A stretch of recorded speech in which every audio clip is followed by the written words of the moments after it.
The last years have shown that it is increasingly difficult for all of us to find common language when the world needs our cooperation more, not less. This may be the last moment to restore our political community. Today it would be especially urgent and essential to build our unity around the following challenges. First, the defense of liberal democracy, rule of law, and human rights, in particular in the context of the revival of nationalisms and new form of authoritarianism, as well as threats coming from the development of digital technologies, meddling in elections, fake news, using artificial intelligence against citizens and their freedoms. Second, climate crisis and the protection of natural environment, including forests and oceans. The burning Amazon rainforest has become another depressing sign of our times. We, of course, stand by the EU-Mercosur agreement, which is also about protecting the climate and environment, but it is hard to imagine a harmonious process of ratification by the European countries as long as the Brazilian government allows for the destruction of the green lungs of planet Earth. This is about our to be or not to be. At the same time, the EU is ready to offer financial help to fight the fires.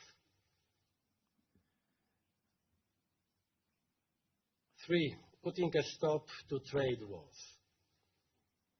Trade deals and the reform of WTO are better than trade wars. Trade wars will lead to recession, while trade deals will boost the economy. Not to mention the fact that trade wars among G7 members will lead to eroding the already weakened trust among us. 4, the threat of nuclear proliferation. The rejection of the nuclear deal with Iran by the US hasn't brought about any positive results.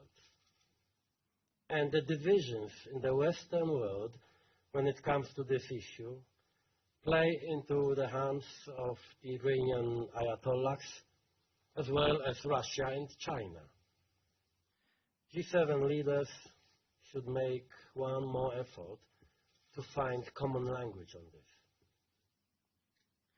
5, Russia's policy towards its neighbors, especially its aggression against Ukraine.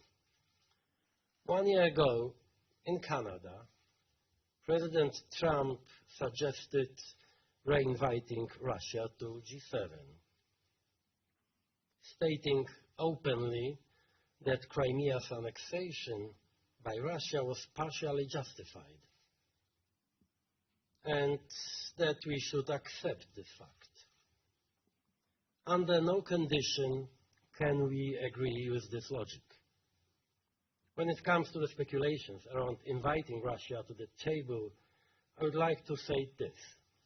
First, the reasons why Russia was disinvited in 2014